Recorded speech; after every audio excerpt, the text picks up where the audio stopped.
Instituto Nacional es un organismo especializado en organización de procesos electorales, pero para eso requerimos tener elementos y condiciones específicas para que esto sea altamente exitoso. Cuando alguien dice proceso electoral junto con lo que ya hacemos, inmediatamente en el INE empezamos a pensar en el tamaño del paquete, en el tamaño de las bodegas, en de qué tamaño es la boleta que vamos a tener, cuáles son las características que vamos a tener. Pesa más para un responsable de presidir una mesa directiva de casilla. Vamos a tener funcionarios electorales, ¿cuántos funcionarios vamos a tener por casillas? Vamos a instalar el mismo número de casillas de un proceso electoral como el que acabamos de vivir. ¿En qué nos podemos basar para definir cuántas casillas vamos a instalar en el territorio? ¿Vamos a irnos por un proceso exactamente igual al que recientemente vivimos o vamos a definir otro tipo de mecanismos? ¿Vamos por el uso de las nuevas tecnologías para reducir tiempos en el tema de la votación o nos vamos a quedar en la parte en la que en este momento nos encontramos? ¿Será en su totalidad? ¿Será gradual? Todo eso no es una pregunta ni siquiera de carácter político de parte del Instituto Nacional Electoral. Es una pregunta de carácter operativo, porque eso define, en principio, el número de casillas, insisto, el número de funcionarios por casilla, en los lugares en los que estaremos instalando las casillas, pero además define porque define el tema presupuestal, porque el presupuesto no es caprichoso, no es a lo que se nos ocurra, es definitivamente lo que genera la posibilidad o no de llevar a cabo un proceso electivo de esta magnitud. Por otro lado, esta iniciativa, siendo la primera en presentar una reforma de este calado, entiendo que el compromiso para el Instituto Nacional, porque se menciona en la iniciativa y es por eso que estamos sentados el día de hoy aquí, que es el INE el responsable de llevar a cabo este proceso electoral. Y esta iniciativa es la primera ocasión que se implementaría en nuestro país. La responsabilidad es mayúscula. No podemos fallarle a ningún ciudadano que ya ha aprendido a votar. El diseño de la boleta electoral, ¿cuál va a ser? ¿Cuántos candidatos vienen en una boleta? ¿Cómo vamos a llevar a cabo una campaña tan didáctica, tan pedagógica, que no permita que un ciudadano diga yo no supe cómo votar en el proceso electivo del Poder Judicial si es que esto avanza? Insisto, estoy partiendo del supuesto que plantea la iniciativa. Y eso hay que dejarlo muy claro, porque una vez conocida la iniciativa final, también tendríamos que hacer otro análisis de acuerdo a lo que ahí se planteara si la actual sufriera modificaciones. Y más todavía si la iniciativa es aprobada, por supuesto que el INE está en la mejor disposición de participar en las mesas de trabajo que así se requieran para garantizar que la operatividad de la implementación de esta reforma de este nivel y magnitud y responsabilidad sea correspondiente con lo que ya el Instituto Nacional ofrece a México. Dos cosas que resalto. Una, el presupuesto no es caprichoso, tiene que ser justo lo que se requiere para que sea de la calidad que requiere nuestros ciudadanos y ciudadanos. Y la segunda, el instituto deberá, en caso de que esto se apruebe, entrar en trabajos rápidamente con la Cámara de Diputados para ir definiendo puntualmente lo que sí se requiera para llevar a buen puerto esto si pasara la aprobación del Congreso. Vamos ahorita a decir que el análisis nos lleva hasta este momento en a estas conclusiones. ¿Tendremos campañas? ¿Cómo serán las campañas? ¿Cómo interviene el Instituto Nacional Electoral en el manejo de tiempos en radio y televisión? ¿Tendrán prerrogativas? ¿Quién podrá hacer uso? ¿Tendremos un modelo de fiscalización? ¿Habrá sujetos obligados? ¿Habrá acciones y actitudes y características sancionables? ¿Cuáles son estas? Este tipo de cosas. ¿Cuál es la cadena impugnativa que debe de seguir este proceso? ¿Quiénes serán los responsables? ¿Quién entrega la constancia de mayoría? ¿Quién hace el cómputo? ¿Cómo hace el cómputo? ¿Habrá representantes en las casillas? ¿La cadena de custodia se cuida o no se cuida? ¿Tendremos representantes en los consejos distritales y locales?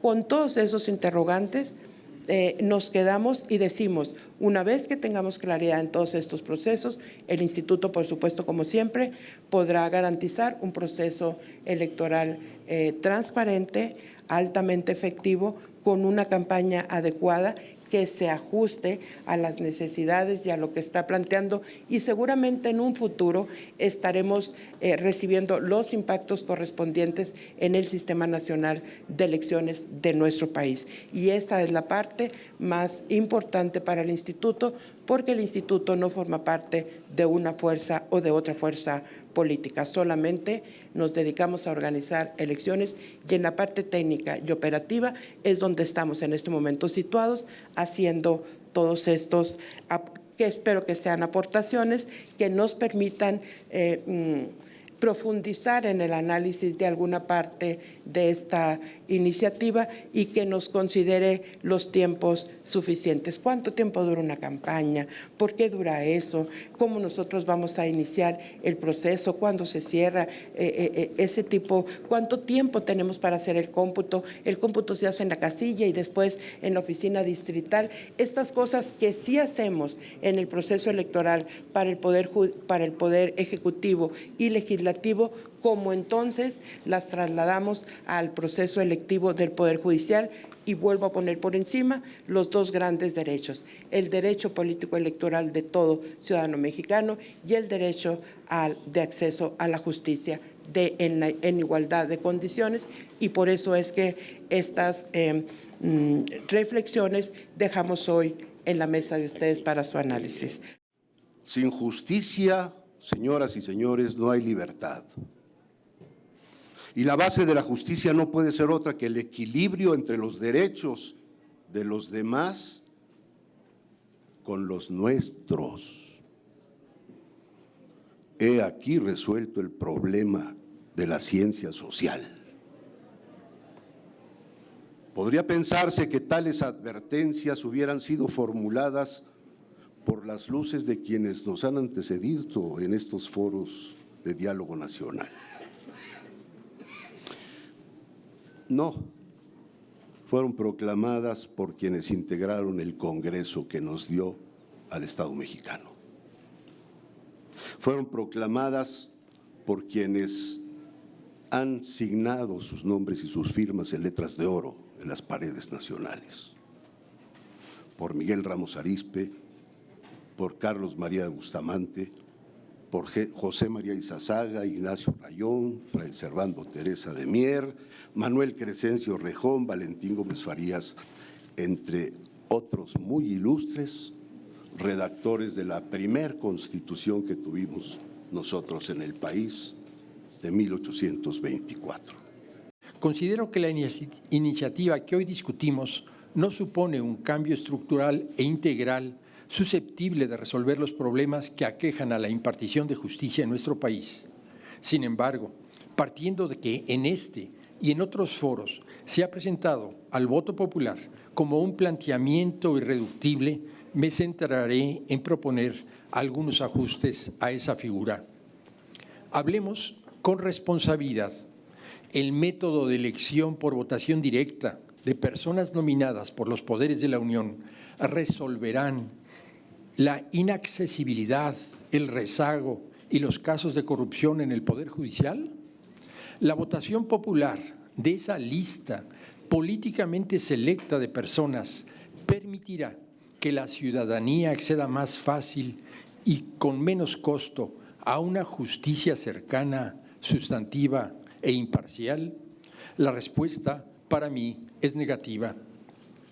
La reforma apunta a un objetivo loable, reconozcámoslo todas y todos, que acceder a la justicia es hoy en día costoso, tardado y en algunos casos imposible. Ahora bien, no gastemos los recursos del Poder Judicial en una reforma que, como está planteada, politiza los nombramientos y convalida que se acceda a la impartición de justicia de las personas cercanas al poder y no forzosamente las personas trabajadoras, discretas y talentosas. Y que no se malentienda mi postura. Comparto con el señor presidente de la República cuando afirma que el pueblo es sabio y que el pueblo sabe elegir. Sin embargo, las y los mexicanos elegiremos entre listas políticas, entre personas cuya virtud principal fue saberse acercar al poder. Y en ese punto es que convendría preguntarnos cómo y a qué costo se empatarían las cartografías electorales con las judiciales, cómo y a qué costo se empatarían las lógicas partidistas con las judiciales. Tanto hemos repudiado el enorme costo de las elecciones para ahora multiplicarlo.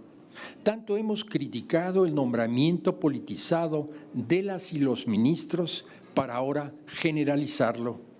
Tanto hemos repudiado el amiguismo para ahora trasladarlo al Poder Judicial.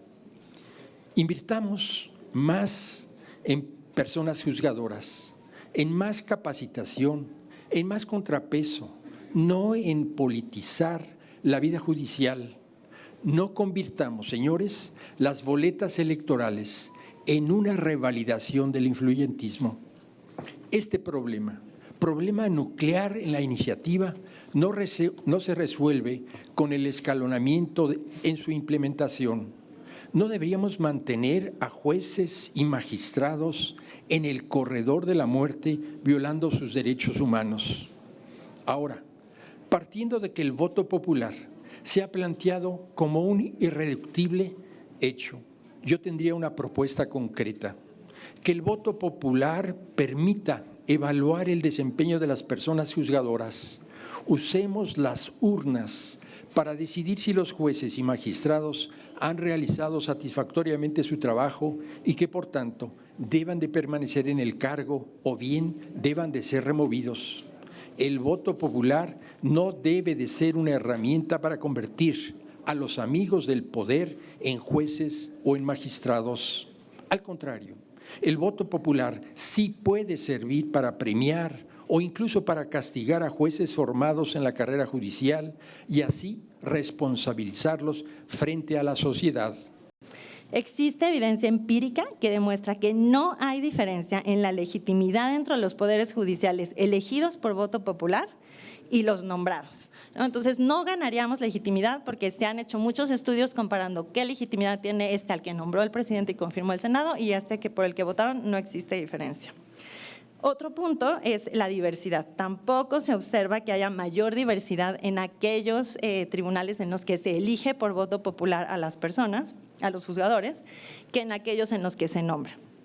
Y esto también es muy diciente, ¿no? Porque ese sería otro argumento para defender que votemos por los jueces. A partir de 1995, jueces y magistrados han sido designados mediante concurso cerrado en el que solo pueden participar personas que ya laboran en el Poder Judicial. Estos concursos, más que un mecanismo de selección de los mejores profesionales del derecho, han funcionado como escalafón para quienes ya forman parte del Poder Judicial, que en un 49%, de acuerdo con el Consejo de la Judicatura Federal, son familiares actualmente. Según esta instancia, en 2022, en el 67% de los juzgados y tribunales había personas servidoras públicas con alguna relación familiar en el Poder Judicial. El 23.8% del personal tenía más de 4 familiares trabajando en la institución. Tan solo magistradas y magistrados tienen en promedio 4 familiares en los órganos jurisdiccionales.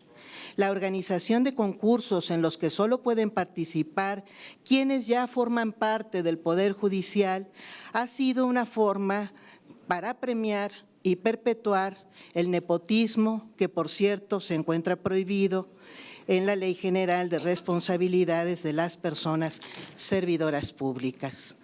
A pesar de que en la historia han abundado las descalificaciones hacia la democracia, hasta la fecha nunca ha representado un problema, sino más bien la mejor manera de resolver nuestros problemas.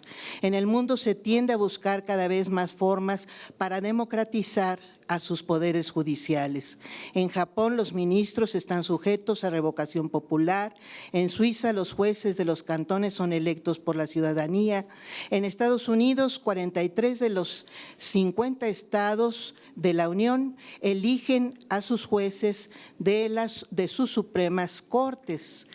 En Europa, en Alemania, Francia, Bélgica, Luxemburgo, Austria, Finlandia, Croacia, Grecia y Portugal, además de la República Popular China en Asia, se han establecido tribunales mixtos en los que incluso se integran jueces que ni siquiera requieren ser abogados.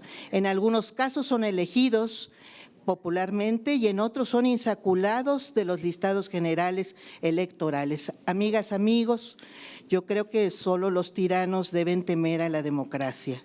En una república soberana, democrática, popular como la nuestra, la democracia es la única forma en que el pueblo realiza plenamente su soberanía. Hay dos tipos de juzgadores que todos conocemos, los buenos jueces, buenos y propios jueces, y los juzgadores que han caído en la corrupción, han caído en la perversión de la profesión judicial. Y hay millones de pruebas cotidianamente, tengo más de 40 años litigando y defendiendo casos de derechos humanos y casos de vulnerables de la población civil, y todos ellos coinciden en que hay una gran crisis por la gran corrupción y la gran impunidad en el Poder Judicial. Hablan de sus orígenes y formación, no lo discuto, dicen ser de clase media, que no son conservadores, pero yo diría que sí lo son por sus orígenes precisamente. Entonces, pues a confesión de parte, ¿verdad? Pues no tenemos nada más que decir, ¿verdad? Pero generalmente la justicia en México está a la venta y se apadrina y se defiende a los poderosos en las mismas oficinas judiciales. Mejorar y degradar no son sinónimos, aunque ambos procesos puedan comenzar con una reforma. Si el resultado de esta reforma presentada el 5 de febrero es poner en mayor peligro a la independencia judicial, entendida como la capacidad de emitir fallos imparciales, basados exclusivamente en el derecho y en los hechos, sin estar sujeto a influencias externas, si esta iniciativa se transforma en una reforma que pone en mayor peligro, entonces no se habrá mejorado nada, pero sí se habrá destruido varios elementos valiosos que tardaron más de 30 años en construirse.